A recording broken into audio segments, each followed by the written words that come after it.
Good afternoon, folks. Welcome to TED Talks Ball. We got a little bit of a last second edition, a Ryan Smith edition. Basically, I had kind of double booked today. I had a 10 o'clock, and Ryan asked for 11. And I said, oh, sure, no problem, because I was looking at next Thursday where 11 is open. And then this morning I was going to set everything up. I'm like, oh, boy. And luckily, Ryan was flexible enough to bump it out to 1 p.m. So thank you for being flexible, Ryan. I really appreciate it. You guys may know him as Smitty. He is at West Coast Smitty on Twitter, and then also West Coast Bias on YouTube is his channel. So everybody make sure to follow, like, subscribe, all that good stuff. And Ryan, what do you got going on? Anything you want to promote? Anything that I may have missed that you can want to fill us in on? No, that's all good. So yeah, West Coast Bias on YouTube. So I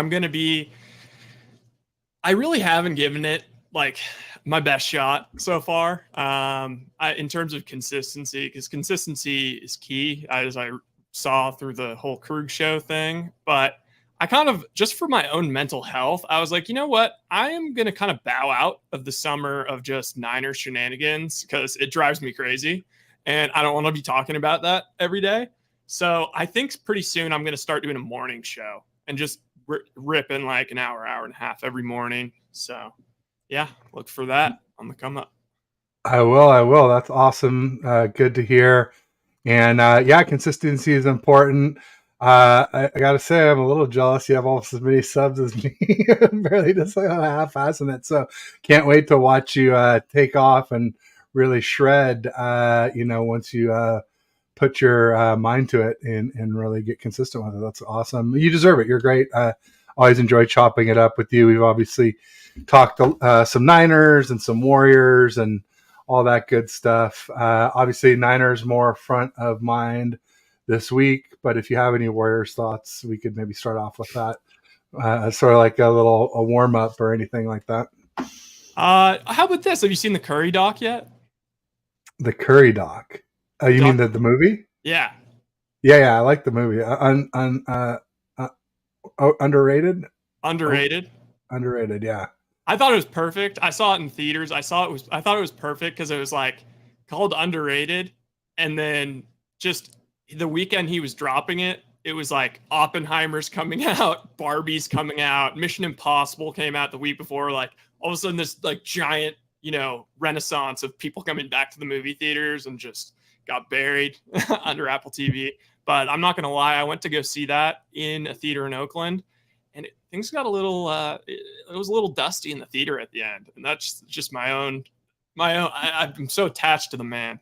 He's like a religious figure to me. So I think he's incredible. The story is awesome. Just like how nobody would take a chance on him. Even Dell's alma mater is just like amazing what he had to overcome. All the short guy bias. If you got the West Coast bias, he definitely got the short little guy bias. And he came through in shining colors, and now 4-time champ, and pretty incredible. And like it relatable in a weird way, because it's like it's kind of crazy because it's almost hard to see someone coming into the league and being as good as him off the ball in the future, because basically like he played like the exact same way at Davidson that he does in the league now.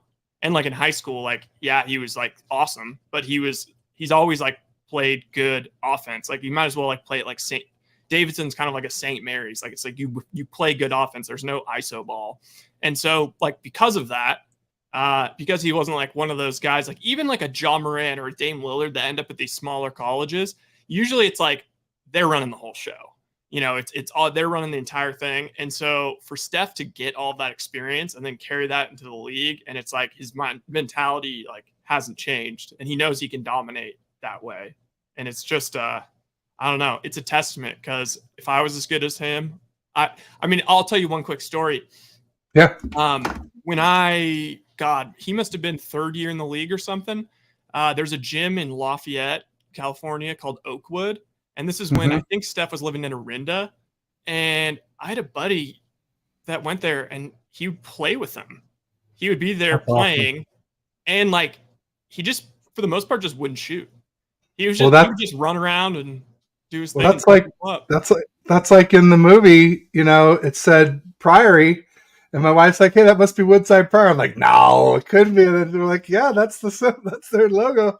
And yeah, I mean, amazing that he's just playing like high school gyms. So cool that. And I know he lives nearby me. He's in Atherton, and I know I've heard stories about him and his son Cannon coming to shoot in the local playgrounds around Menlo Park, which is really cool.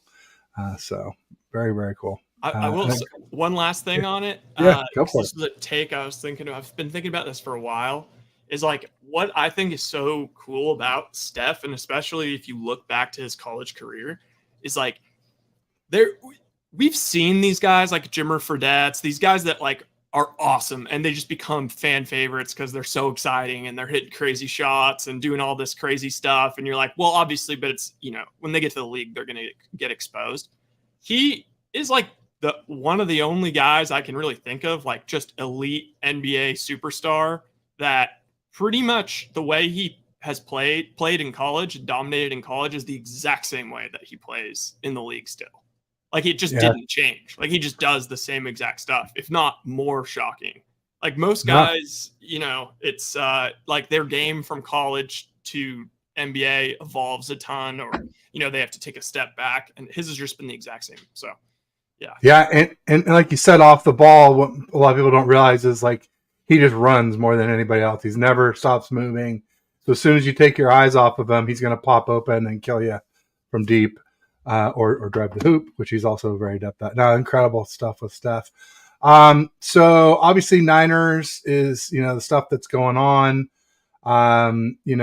We just obviously finished up the Raiders preseason game on Sunday. We got the Broncos coming up this Saturday.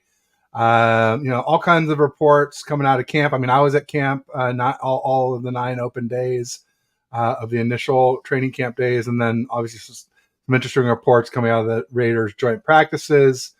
A lot of it very different than what we saw in the Raiders game.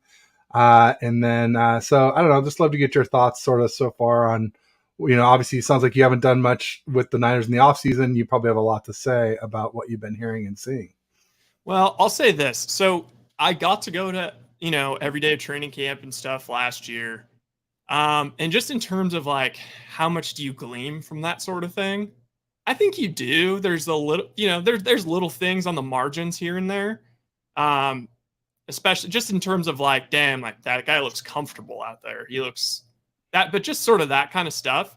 And then, but I'll say the biggest thing I think last year, and why I guess I was sort of, I guess Purdy, I was sort of pro Purdy. It wasn't because I'm like, oh my God, I have this amazing eye for quarterbacks.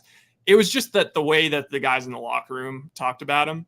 That was the biggest takeaway. It was like when you'd hear guys in the locker room talking about certain guys, then it's like that as a real tip off that, okay, whoever this is going to be a dog.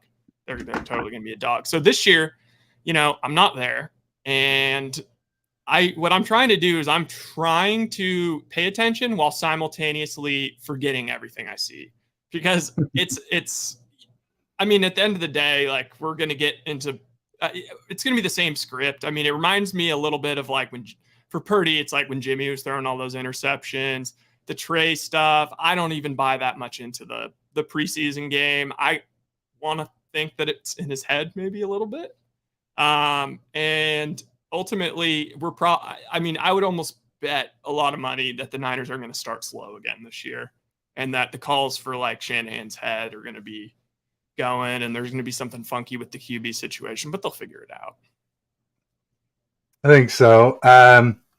Yeah, I mean, that's the thing is like whoever starts, first of all, you got Pittsburgh week 1. So you got TJ Watt on one side, and on the other side, you got Alex Highsmith.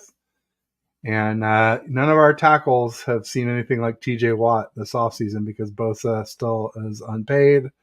And Alex Highsmith had 14.5 sacks last year. He just got 10th richest edge contract in the NFL. He might have slipped a little after a few others got signed, but somewhere in that 10, 11, 12th range in the NFL, which is very high pay. I think it was $17 million a year AAV. That worries me with Colton McKivitz making his first ever start at right tackle in the NFL. And he's only played a few games at left tackle, and one of them he got injured against the Rams.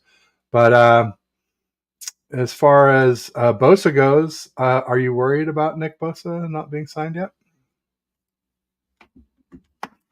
No, not at all.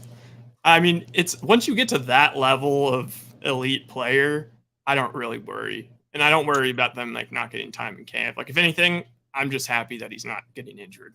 So I'm not worried. I think that's part. I think that's part of it. I think he.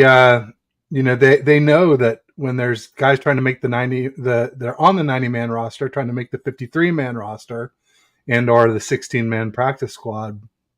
A lot of those guys are kind of do anything they can to make the team, and so they're not going to be as necessarily respectful of a veteran player as I think the people once they make the 53 are.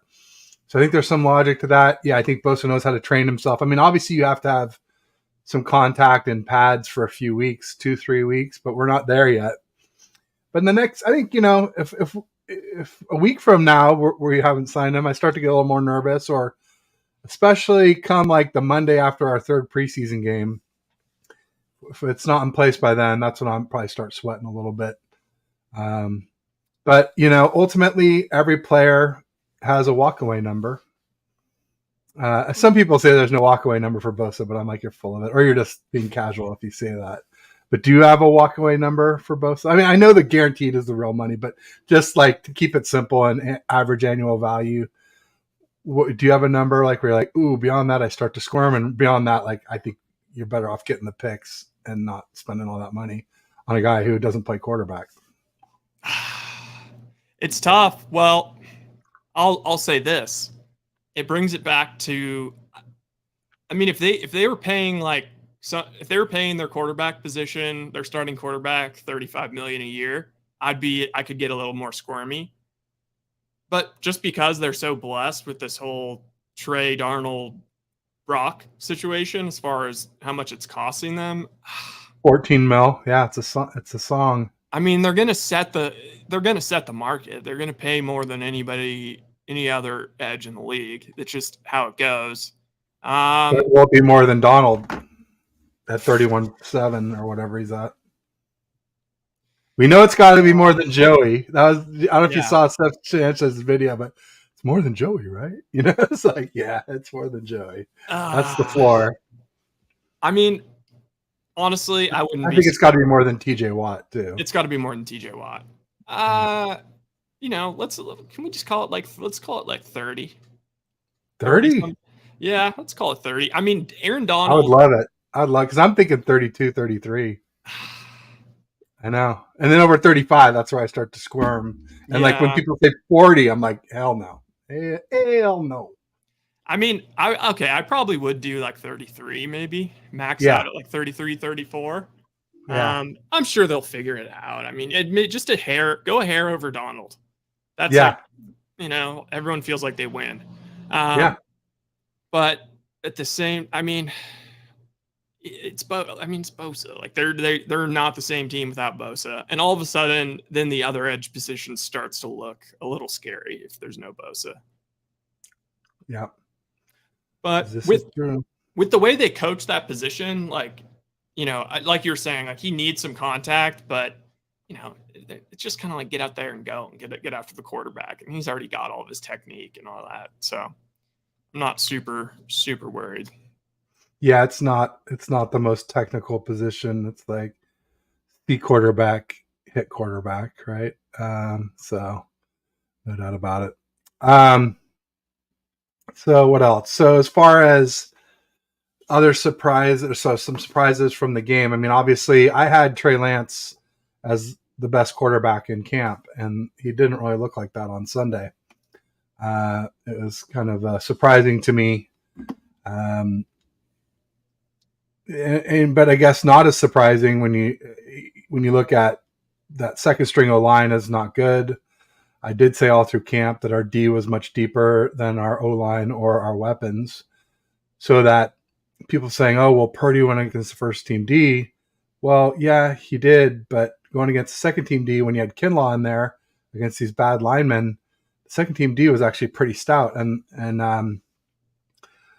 Purdy, a lot of his completions were against Ambry Thomas and AJ Parker, and in camp at least they looked closer to off the team than first team. Then of course, there's another flip is Ambry Thomas balled out in the Raider game, and he had maybe like one PBU in all of camp. So that was a surprise. But I don't know. I've been saying things like I feel like Kyle sabotaged Lance by not running any run plays, because this O-line is no good. He got pressured a lot. The run game, keeps people from pinning their ears back, but it also sets up the run fake. People say, oh, you don't have to run well to run the run. That's true. As long as you run the ball, run fake should work. But if you don't run the ball at all, then it's not going to work, right? So that's my thing. And we're a run first team, or we typically run 50-50, and Lance ended up with 20 throws and 8 runs. And as those first 3 drives, I don't think there was any runs or maybe one run in the first 3 drives. Then finally we run it a couple times on the 4th drive. What do you know? We scored TD. And I understand that was a dropped interception that turned into a TD, but it was still an aggressive play. And Lance had built up some rhythm, in that drive, some short passes, some runs, got the offense, got the juices flowing, got the confidence up. So I don't know. I mean, people are like, oh, Kyle didn't sabotage. I'm like, well, I think it's either sabotage or ineptitude. You can take your pick. But I think Kyle called a really poor game for Lance against the Raiders. Yeah. Plus, I mean, well, I guess you could say positive. He didn't run. Like, he didn't run him. He didn't run him like a fullback. Yeah. No, that is. And that's what people said. They're like, oh, you want running, but you don't want to run Lance. I'm like, yeah, running backs exist, people. You can run the ball without running your quarterback up the middle. And people are like, well, he had an option. I'm like, well, yeah, half the option is to hand off to a running back. If that's covered, the other option is run up the middle. I don't like those odds for your franchise quarterback. And on the designed runs, most of them were straight up the gut. So, yeah, I don't know. I guess my one thing with Lance is like, as far as like Kyle's play calling and whatnot, I do kind of think that there almost needs to be a modified version of the offense for Trey to be maximally effective. Yes. Yeah. And I felt like there was a little bit of a, I don't know, there was more murmurs about that last year, about maybe kind of, changing the offense a little bit. And Kyle obviously was, he was trying things and like the running a million times. Like, he was experimenting a little bit. And I think I made this analogy maybe last time I came on, but I do feel like, Kyle he has a type. He absolutely has a type. Him and his dad both have a type. And one could almost say it's the Mac Jones type, but it's Matt Ryan, it's Schaub, Kirk Cousins. I mean, Jimmy G, I guess. And then like Brock Purdy. It's kind of like the ultimate missionary sex quarterback. And then it was like, all of a sudden, like, I do feel like, he originally wanted Mac. I think that's pretty clear that, like, originally he wanted Mac because it's like safe. We all like what we know. He knows that this offense can run effectively with that kind of quarterback. But I do think that the Lynch and Peters and the whole front office and everything, they were so passionate about Lance, and obviously anyone can see why. Like, I think Kyle fell in love with him just because he's such a good dude. And that's clearly a big part of their team building is like, they don't have any questionable dudes in the locker room. Really, for the most part, they don't at all, especially compared to the Raiders. But so I think he kind of fell in love with that aspect. And then all of a sudden it was like, whoa, there's all this stuff we could do. Like, it's like Trey Lance is like the sex swing. And Kyle's like, all right, I need to, mix up the sex with the old lady. I'm kind of, this missionary's cool. But I think after that game when Josh Allen kind of dominated the Niners, I think it really got Kyle thinking.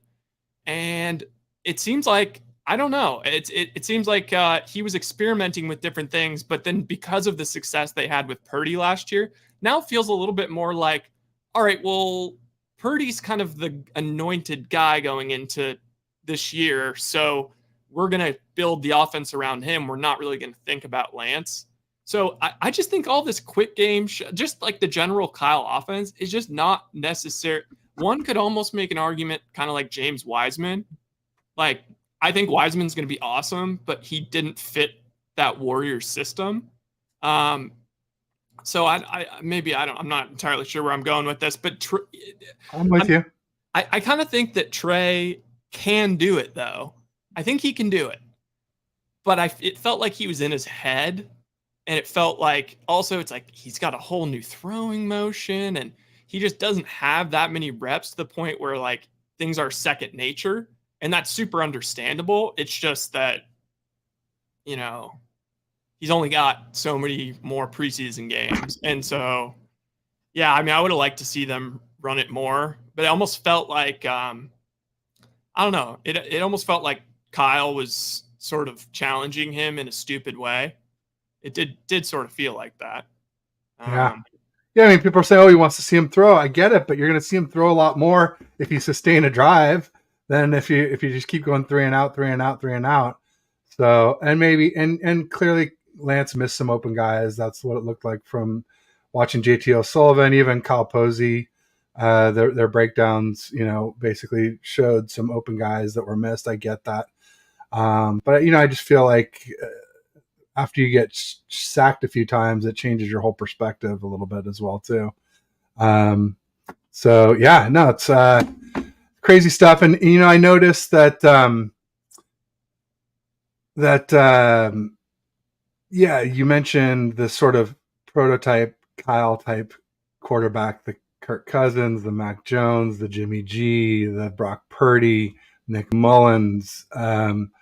You just go down the list. There's a lot of similarities between all these guys. And Mac Jones is really a bad actor, from what I could tell.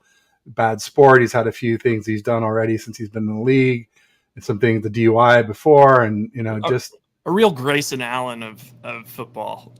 There you go. And so, yeah, and so it sort of made me wonder if Kyle even wants a franchise quarterback, because he passed on Mahomes, he passed on Brady, he didn't do enough to get Stafford. Does he not want this quarterback to come in and take the spotlight off him in the system, right? And also not do what they're told, because that's what great quarterbacks do. They improvise. And I feel like Kyle is like happy to have like mid robots who do what they're told, And then the other thing came up on a show yesterday. Somebody said, well, maybe those quarterbacks don't want to play for Kyle. And I'm like, that could be it too, but either way, it's Kyle, it's like, it's different, but it's the same. It's still Kyle that's keeping us from having a franchise QB. And that's been my thing. Like, I don't want to fire Kyle. I just want him to do better.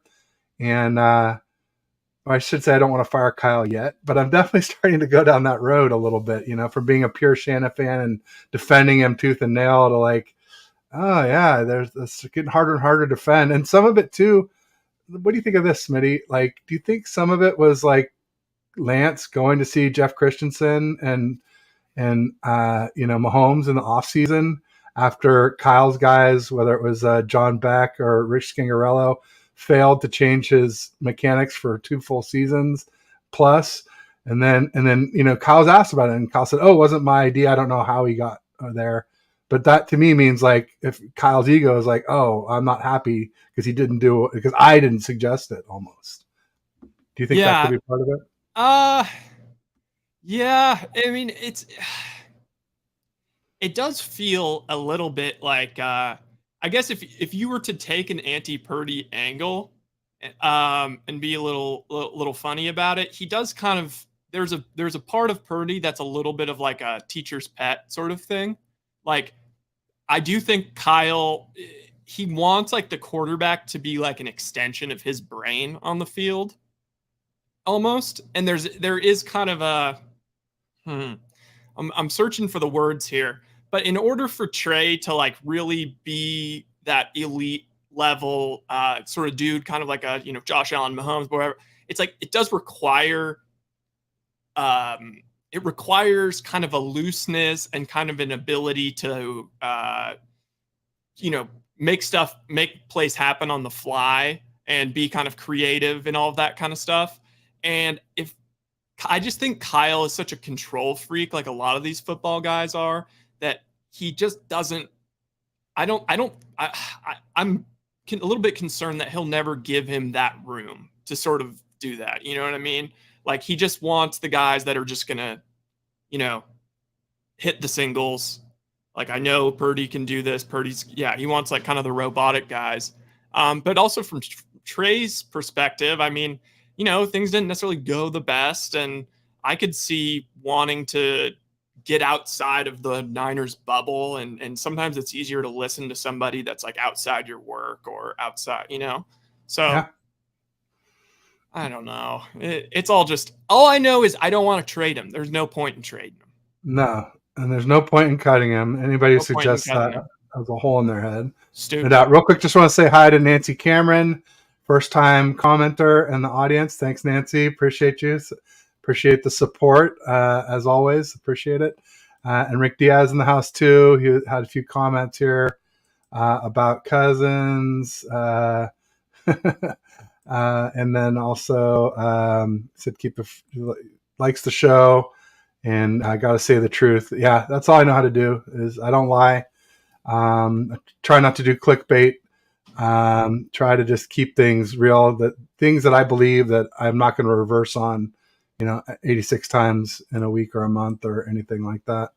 I think Trey Lance is a good kid. He's a good quarterback, high potential. Too bad the coach. Yeah, I mean, the thing with me is like I want to see Lance with CMC, and we just really still haven't seen that yet. Barely seen him with Kittle.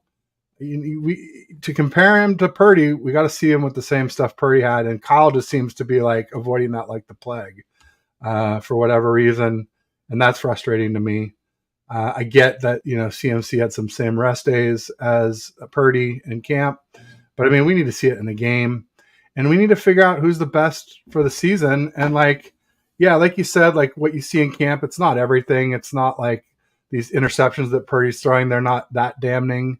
But it's like there's interceptions, there's sacks, there's poorly thrown deep balls, and it starts to worry you a little bit. And ultimately, like we're trying to pick our best QB to start week 1 because like last year we had Purdy at QB3. And Ryan, do you think Purdy was our third best QB in 2022? Absolutely not. Yeah. And so like I just don't want whoever our best QB is, and I'm not saying I know.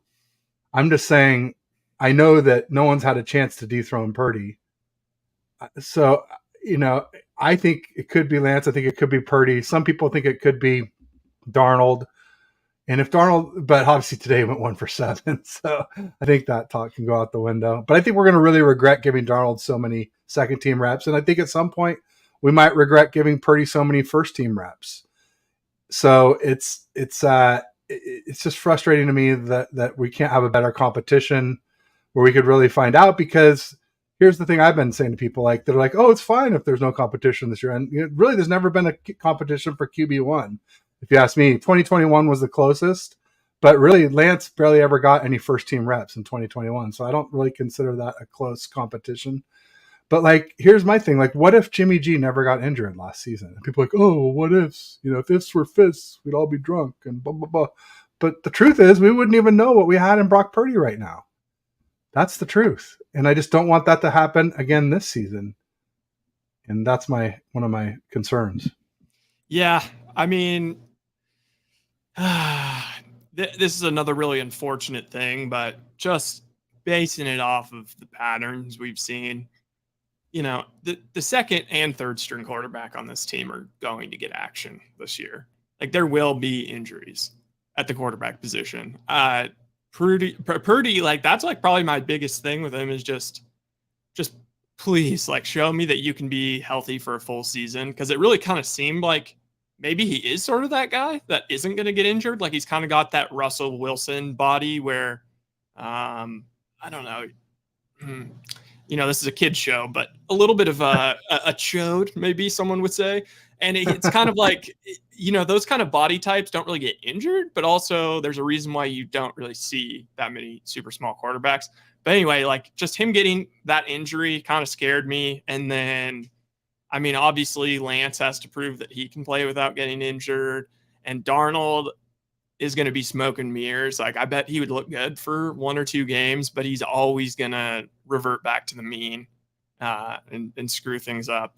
But yeah, I mean, ultimately, that's what I'm not like tripping super hard because I do feel like everyone's going to kind of get their shot. It's just unfortunate for Trey. It's going to probably be a baptism by fire, and it's probably going to be a small sample size. So great one. Well, real quick, call out Mark Graves because he was saying hi to you. He's saying, what's up, guys? He's also saying, what's up, Ryan? Looking good, bro. And then Rick was agreeing with what we said, and he said, it's not cutting it. You're in big trouble if you're going to suffer the consequences. Yeah, no, I mean, that's one of my titles for a show coming up is sort of like, well, I guess it's this show right now. Shanahan's legacy on the horizon. Can he win the Super Bowl for the 49ers? Because like, if I feel like this year is Super Bowl or bust, take 6 or bust after the last 4 seasons we've had. So whichever quarterback he picks or we end up with, they better win it all, or everybody's going to be wondering why it wasn't the other one. Pretty much when you have this kind of QB split fan base, if you will. Great one said, what if Trey never gets injured? We can use that for anything. Just sucks how these things turned up for us. I'll throw that to you first, Ryan. What if Trey never gets injured in 2022? How does that play out? Oh, because a lot of people like to say Trey couldn't beat the worst team in the NFL. So let me start with that, and then I'll come back to you if you don't mind. All right? Because I got a few things to say. Because the Bears weren't the worst team in the NFL when we played them, right? They, at some point after they lost a few games and they realized the season was cooked, they traded away all-pro Roquan Smith, inside linebacker Roquan Smith is arguably top 3 or 4 in the league, if not top 2 with Fred Warner. He's amazing linebacker.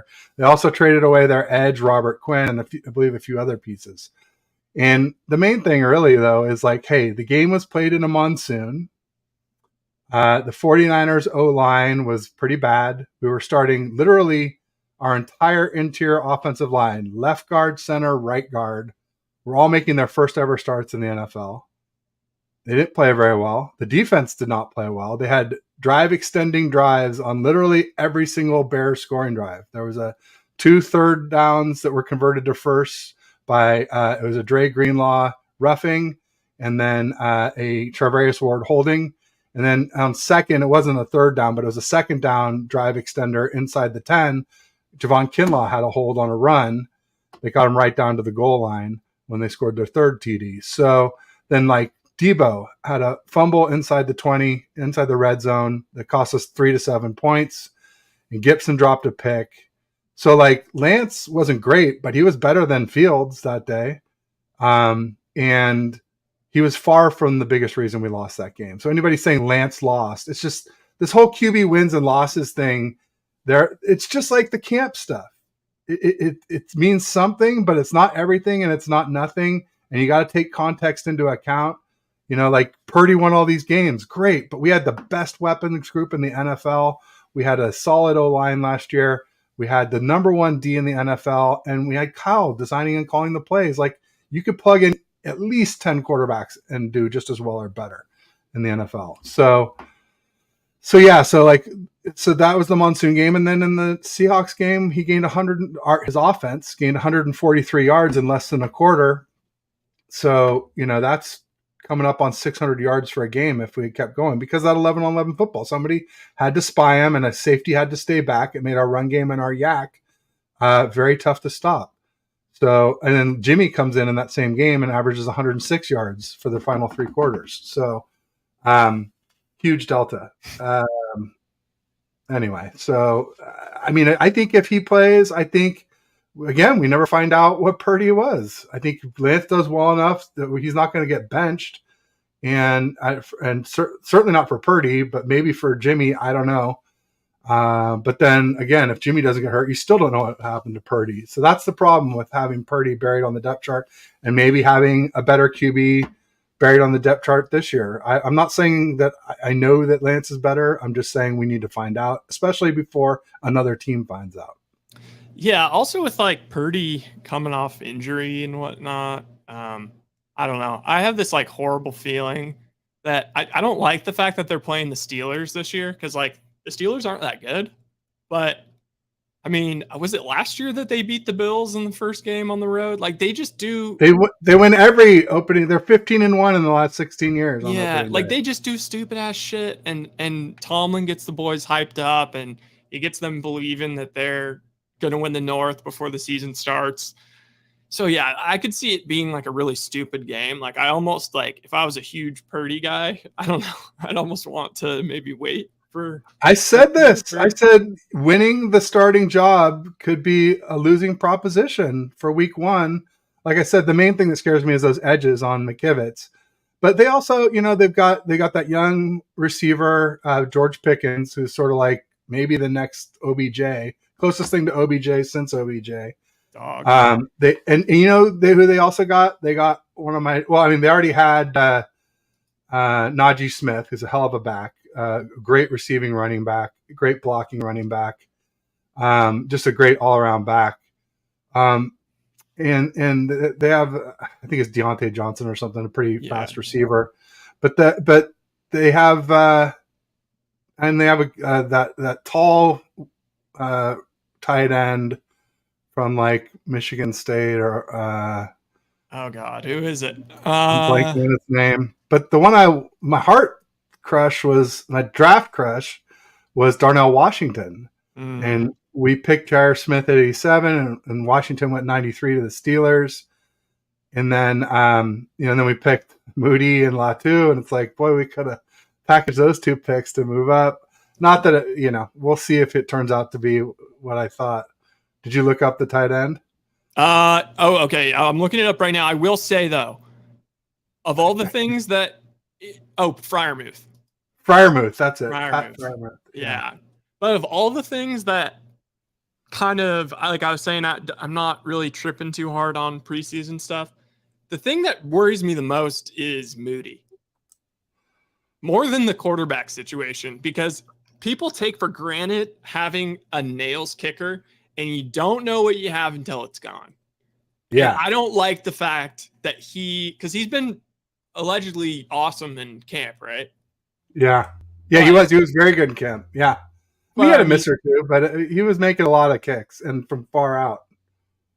So that kind of scares the crap out of me.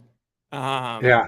But I don't know. We'll see when the season starts. Graves brought up another point about the Bears that I forgot. The Pettis blown coverage. Oh my God. I think there was two. Yeah, but Pettis that was one that really killed because it was the ex-Niner who sucked for us. He sucked the whole rest of the year too. But of course they showed out against us. There was another guy who killed us last year too, another ex-Niner. I'm blanking on who it is right this second. But it got me thinking, man, is every ex-Niner just going to destroy us that we play in 2022? Was Vance McDonald? Did he have? Well, he kind of reminds me of Latu. Can't catch tight end. No, it was someone else. There was two that did it, and then I was like, "Oh man, is this going to keep happening?" It was. You know who it was? It was the running back Jet Mitchell for the Chiefs. Had a big game against us. Yeah. Oh, that Jet McKinnon, not Mitchell. McKinnon, Jet McKinnon. Yeah, dude.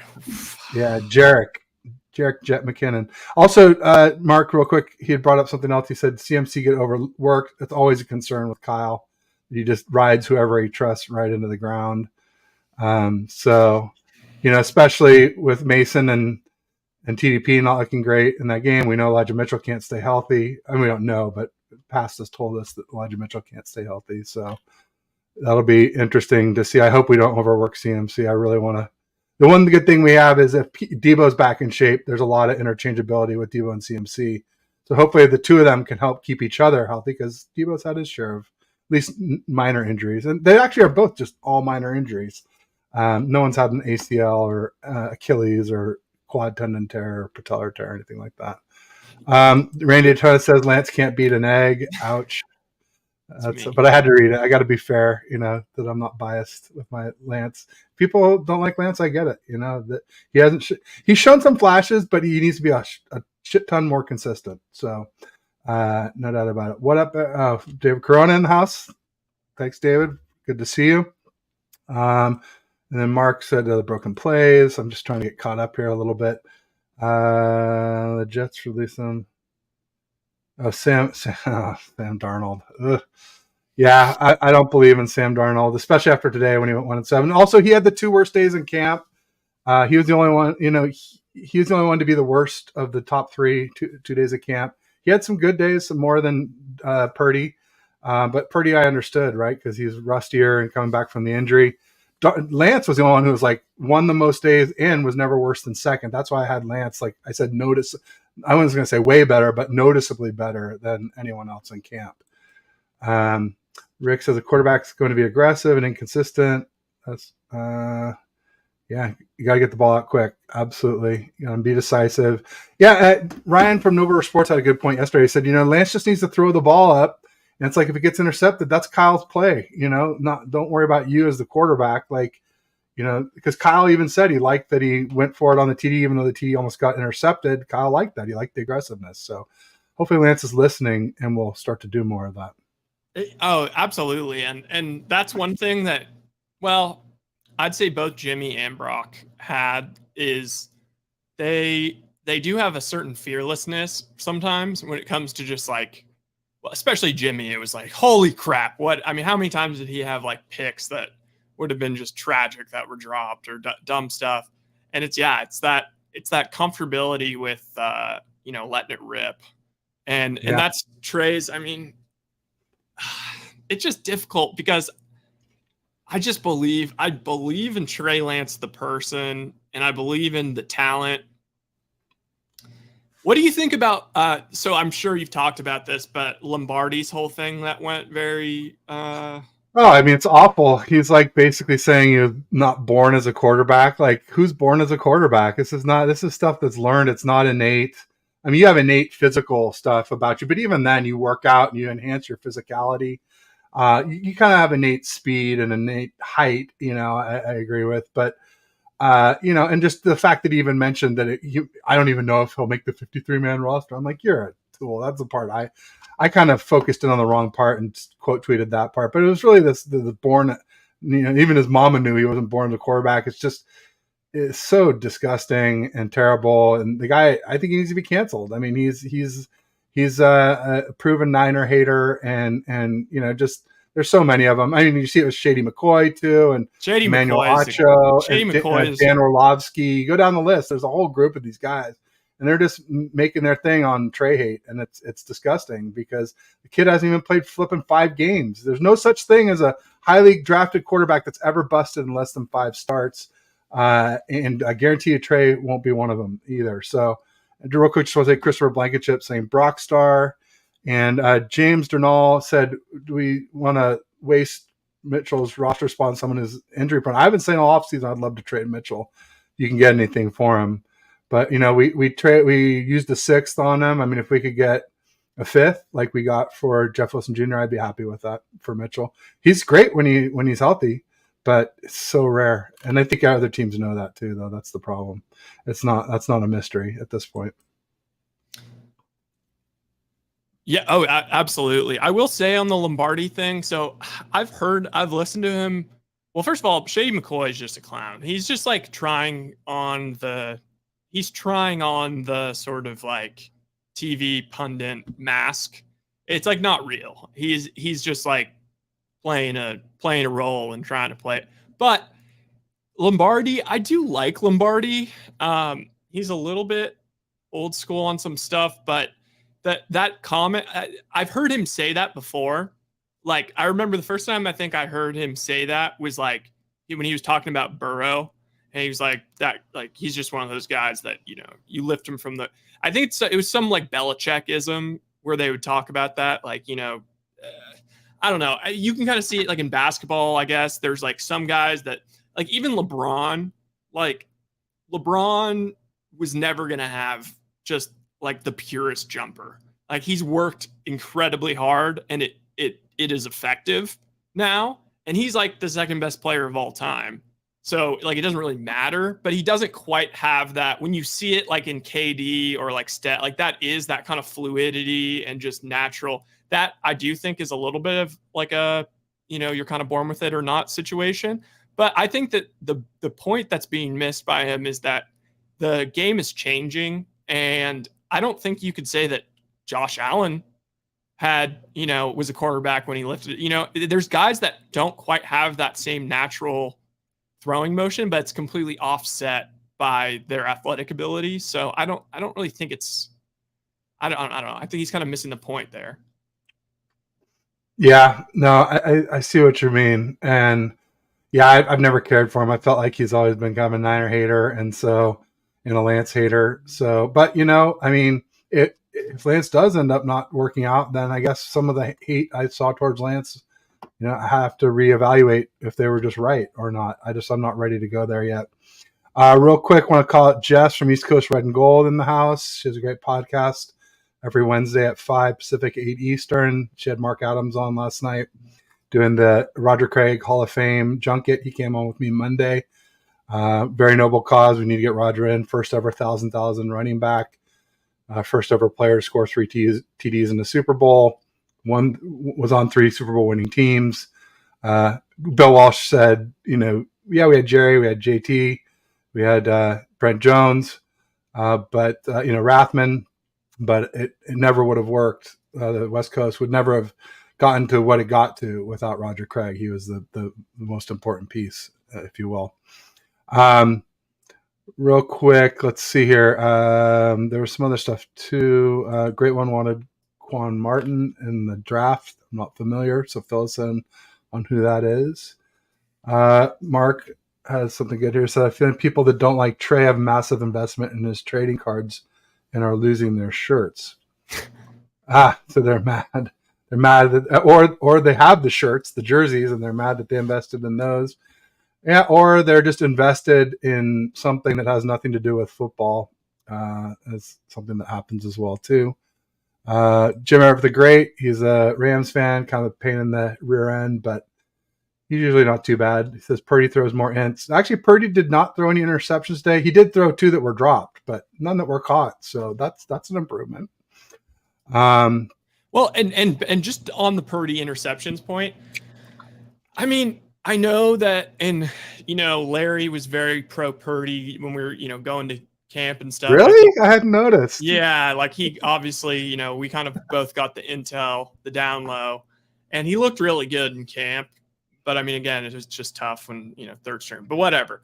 But no, it's just too bad he never got any time with the first team, weapons last year. We might have had a baseline to know if he actually improved during the season. He might actually not ended up at QB3 to start the season if he had got some. But no, Kyle won't do that. He doesn't want any QB controversy, at least not in the one.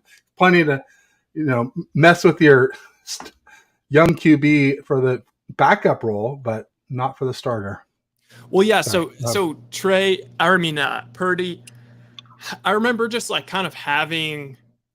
Well, because I'm like, I believe like there was enough evidence last year, like I believe like in this system he can be top whatever 12 I mean, really it's just you look at the NFC, there's not that many good quarterbacks, so he can be a top NFC quarterback in this system for sure. It's married together. It's not saying much, but getting into, I remember I'd get into arguments like, okay, but like nobody saw this, like actually this coming, like based off of what? And like he was making like a lot of arguments about his production at Iowa State and how great he was at Iowa State. But at Iowa State, he was kind of an interception machine. And he was like kind of known as by the fan base and stuff. Like I was going on like Reddit forums and stuff from like back in the day, like to get like the real fans' opinion on Purdy, because he's like one of the best quarterbacks in their school history. But just the consensus was like, God, like, love him. He goes on these runs. Like he was like Brocktober. Like he would always go on these crazy runs in October, but he would just always make like the most backbreaking plays in the biggest spots. And that was a thing for him. he threw a shit ton of interceptions, and it's not like he was like God mode in college. So that's why I was like, it's just hard to say. But so when I see all he these threw a lot that were dropped last season too. So it's true. But so I mean, I will say a teensy bit worried about the 10 interceptions or whatever he's thrown in camp. Just hoping that you got to be a little worried. You can't say it's nothing. You can't, especially when they laugh it off with Jimmy G. We went to the Super Bowl. Well, Jimmy G threw 12 pass attempts in the last 6 quarters to get us to the Super Bowl. So that's 2 per quarter.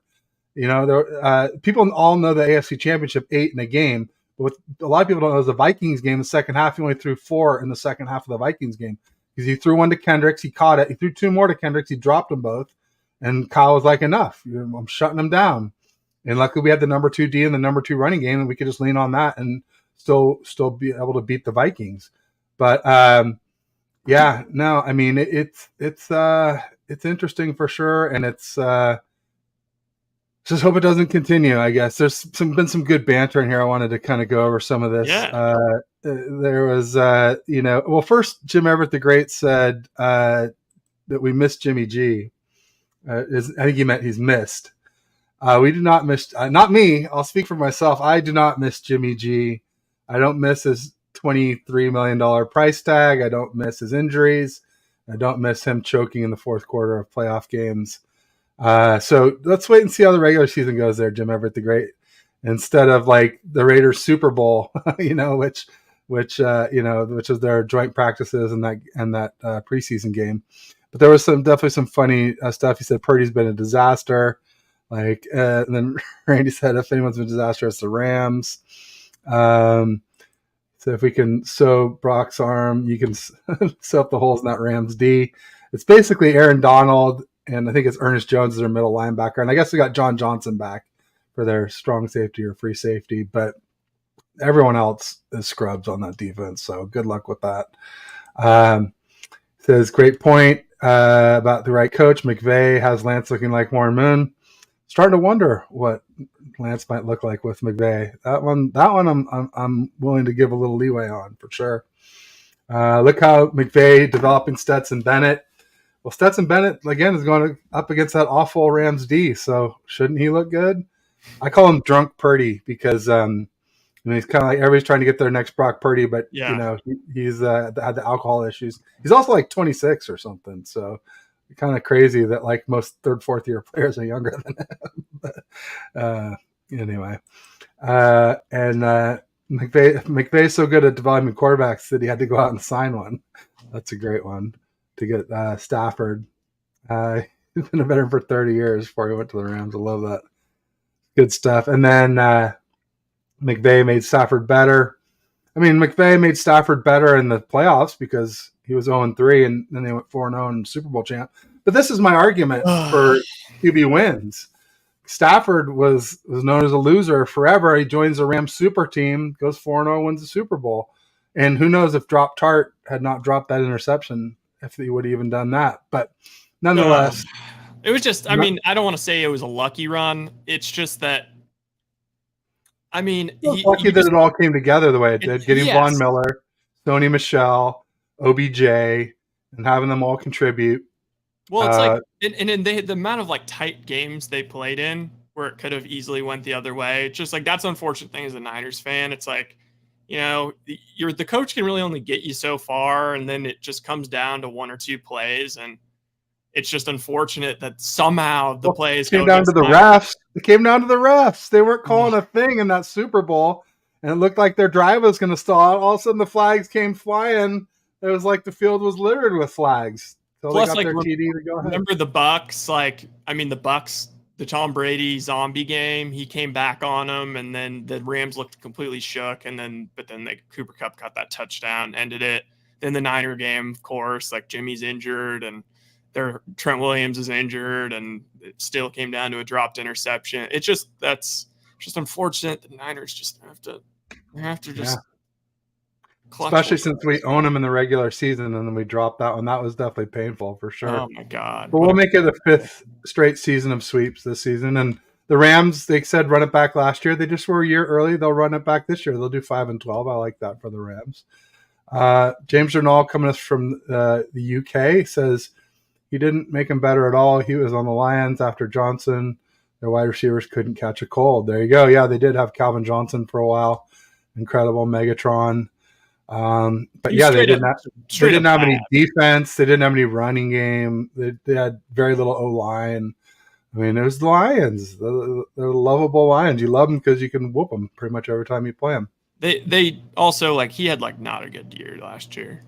James McVay is a genius, period. Who's James McVay? Did he mean... is that the dad? No, the dad's name... he was our GM... John McVay, yeah. Was our GM with Walsh. And before Walsh. I mean, I credit him with picking Montana more. A lot of people like to credit Walsh with picking Montana, but Montana wasn't Walsh's fit. When they discovered Montana, they were going to try out several wide receivers, and Montana was just some guy they got to throw the balls to the wide receivers. And it was a scout who told Walsh, and then eventually Walsh, came around on him. But even then, it was like there were other quarterbacks he liked better than Montana at first. So it takes balls to throw interceptions. It does, no doubt about it. I like to say, Purdy is a mental giant. I mean, he has it. I have no doubts about that. Like, I think he's got everything you want upstairs. It's just, can his body cash the checks? He's got the limited arm, limited height, limited top speed. None of them are deal breakers. None of them's the most important thing. You can be great without all of them. Just very, very, very difficult. You have to be incredible and have a lot of greatness around you, which we do right now. So we'll see. I just don't think it's sustainable as we start to pay Bosa and pay Ayuk, and some of these other guys drop off.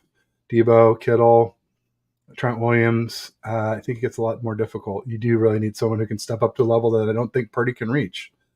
If you're such a genius, he'd head back to the commentary booth. Instead, he's anchor on a sinking ship.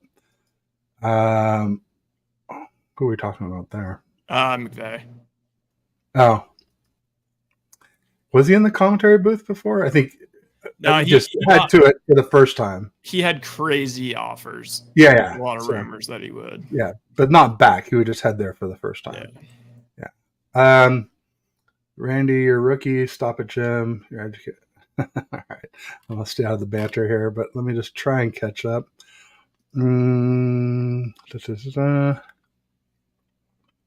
They're all talking to each other. So Walsh picked Rice. I don't, like I said, it was John McVay was the GM. And if you just look at the article about how it all came about, Walsh was there. He didn't say no, but he wasn't banging the table for Joe Montana. I just guarantee you that. I just guarantee. Look up some of the articles, Randy. He picked Rice also. I posted one. There's one on my timeline when I was arguing with somebody about it. And I was like, well, here's this article. I think it was Rich Madrid. So if you search our two names and Walsh, it should come up.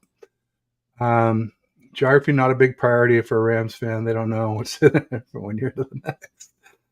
True, 2,000 miles. And that's the thing. When they say we have 2 rings, I'm like, dude, you weren't rooting for him in St. Louis. You can lie and say you were, but we all know it's 2 different fan bases. So Rams are better than you think. Our offensive line will make noise. 49ers struggling with their QB crisis. There's no crisis, Jim. We have 2 good QBs and a really good third string QB. So Darnold is the best third string QB in the league. I'll go with that. I feel confident in that one. Could be. Most teams don't even carry one for starters, but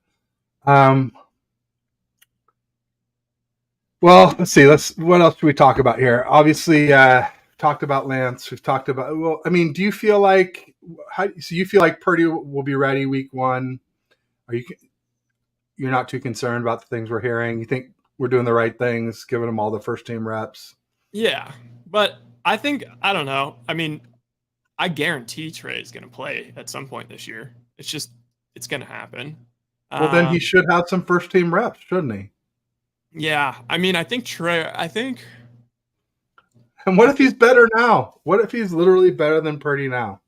That's the thing. And You're not going to know till you put them in like situations.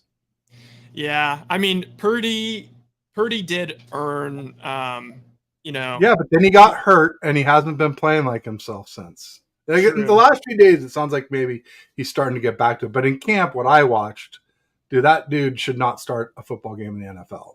really. Well, I mean, so then there's like a couple avenues for Trey to get a chance, and it would be like if Purdy plays really awful, like they wouldn't make up they wouldn't like okay now Trey's starting, but I could see them. Let's say the Niners are 1-1 and he plays horrible in both games and just doesn't look like himself. I could see them deciding to rest him for 4 games and saying, he really wasn't right. We kind of rushed him back. Well, we're going to give him a little time to heal, and then you start Trey for those games. Or I don't know. I think there's going to be something stupid, like he's going to get a concussion, or he's going to break a pinky finger on his left hand. Or there's going to be something where he's going to miss games, and Trey's going to get a shot. Yeah, I think so too. I just don't want anyone to get hurt for our best QB to come in or play poorly. That to me, that means losses. I don't think we have a lot of slack or room to give with the Eagles or the Cowboys. I think they're both very formidable opponents. And I don't know if you know, but we have minus 20 rest days this season, which is the worst in the NFL. And there's 3 teams at plus 12, the Rams, Jets, and the Bears, Jets, and one other team. And basically that means those teams have 32 more rest days in like a 4.5-month season than us. We have the second most travel miles. We play 4 teams coming off of byes. We have a tough schedule, much tougher than last year. We got the Eagles, Cowboys, Bengals, Seahawks twice, Vikings. I don't think the Vikings are all that, but they at least have a really good offense. Anyway, my point is, like, I just wish we would do a little bit more due diligence to make sure that we're not sitting on a gold mine here. And even if Lance is close to Purdy, I think it's better to play him if you think he's going to improve and he thinks he has that higher ceiling. I don't think he has to be better to want to put him in right now. But that's just me. I'm more of a long-term person. And there was this guy who just came on who said basically Kyle's very short-term. He's like, who can win right now? And that's all he cares about. It was on, who was the show? See if I can find it real quick. I think it's even more micro than that. I think he literally says in his head, how can I win this play right now? So like he doesn't mind running McCaffrey a million times if that's going to be effect. Like I think that's one knock you can have on him. Maybe I think I saw Ryan Hensley maybe say today that he like questions Kyle's not his IQ but his EQ.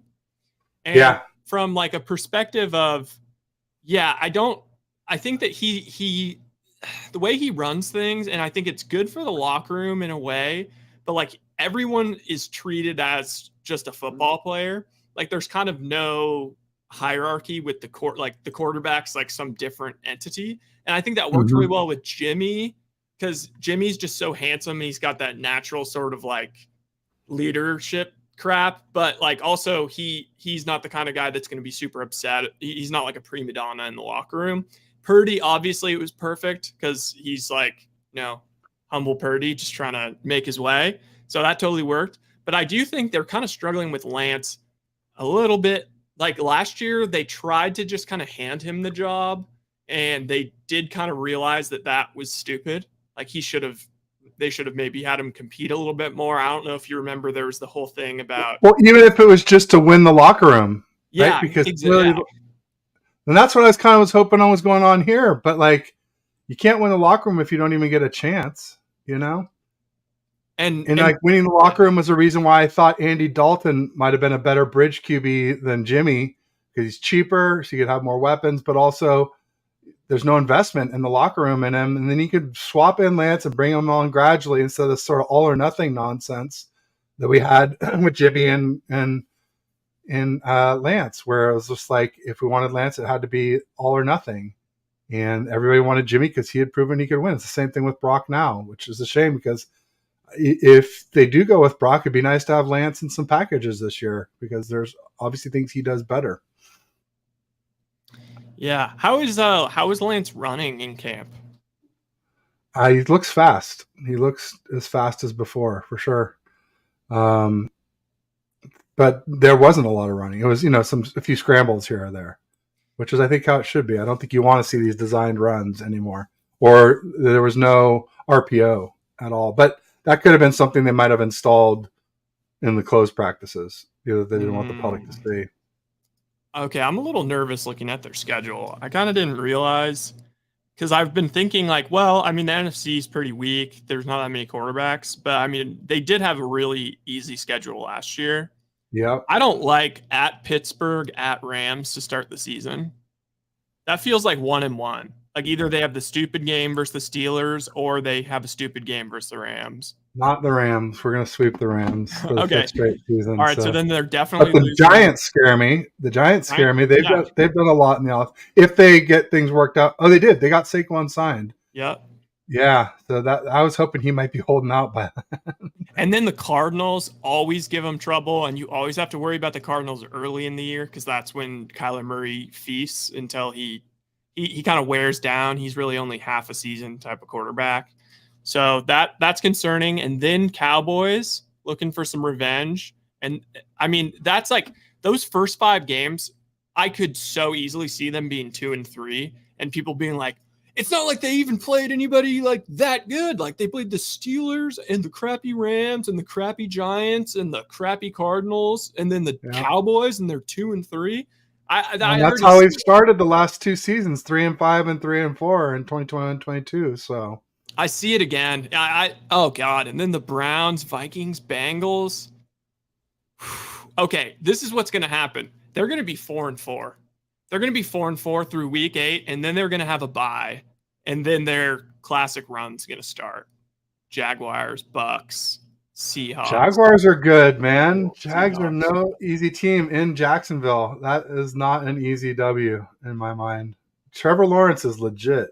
I agree, but off a bye, they're pretty good off a bye. I like all the smart coaches off a bye, which I think is why Tomlin notoriously is great off a bye. And so you can kind of almost think of the first game of the season as a bye in a way. Yeah, it's a huge bye. A huge bye.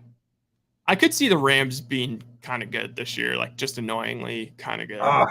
Because the NFC is like just pretty weak. So it's Jim Everett influencing. I better stop showing this But every year, you know what? I did have a couple of draft experts on in the off season, and they both said they thought the Rams not good enough to beat us or beat the Seahawks or win the West, but good enough to make it tough for the Seahawks or the Niners to come out of the West.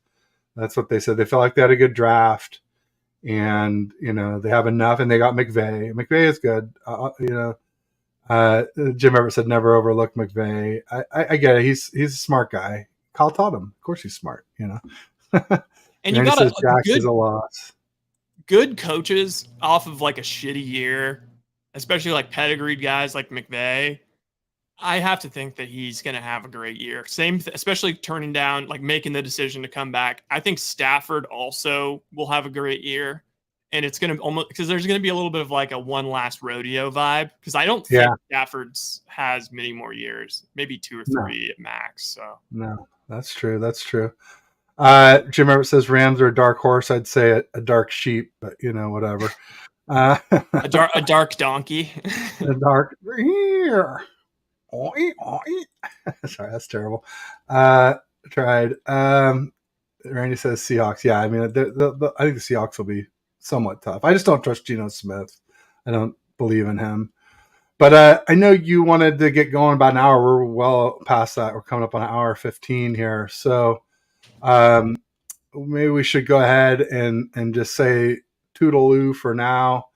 And maybe we'll catch up again soon, maybe after the 53 man or before week 1, whenever works for you, Ryan. You're always welcome back on the show. You're a great guest. Maybe we'll have some more Warrior stuff to talk about by then. Real quick, just want to get your thoughts on the Chris Paul trade. See, I have a natural optimism that I sometimes have to question myself. Like, am I just being way too optimistic? You are. I didn't like it obviously I was like, what the actual hell? Like, Yeah. there's no Yeah. Me what too. are we doing? But Yeah. I've come to a place where it's kind of just like, all right, it's sort of the same deal as the Rams a little bit. Like it's like, all right, it's one last rodeo sort of vibe. I think they're going for one more ring, Yeah. and it's all grown-ups in the room. Everybody is a smart player. I think that Chris Paul, the fit is a little funky because I think that he is very redundant to Draymond on offense. Like they both kind of do the same thing. And like imagine if Chris Paul's out there handling the ball, doing the Draymond stuff, then what the hell is Draymond doing on offense? Yeah. But You know, Dre's my fave too. I know, So. I know, and it's no knock against Dre at all. If anything, I think that Chris Paul is going to be the one who has to adapt. But I think that I'm really hoping that he's going to be just a godsend for the second team, and that maybe the second team, like the bench squad, and Yeah, instead of Poole, and he's instead going of to be Jordan Poole. throwing lobs and to Kuminga and freaking the guy they got from Indiana, and as much as Chris Paul's annoying. I was thinking like, oh, maybe he's only going to play 25 minutes a year or a game. He's played 30 every year of his career. And if you look at like the first year he gets to a franchise, like his last like 4 stops or so, like there's an insanely big improvement in the team. So I don't know what that really means, but if you look at he was, totally everyone wrote him off. How long ago was that for the Suns? Was he like 38 now? But like when he got to the Thunder, everyone was like, "Oh, wow, he's gonna get a buyout. Oh, there's no way he wants to play there." Freaking brought him to the playoffs, got them playing well. Same thing with the Suns, got him to the finals that year. Yeah, I remember. Rockets. I mean, I remember like rooting for the Suns because they knocked the Lakers out. But I'm like, how can they win the finals and Chris Paul not get a ring? That's my question. Yeah, exactly.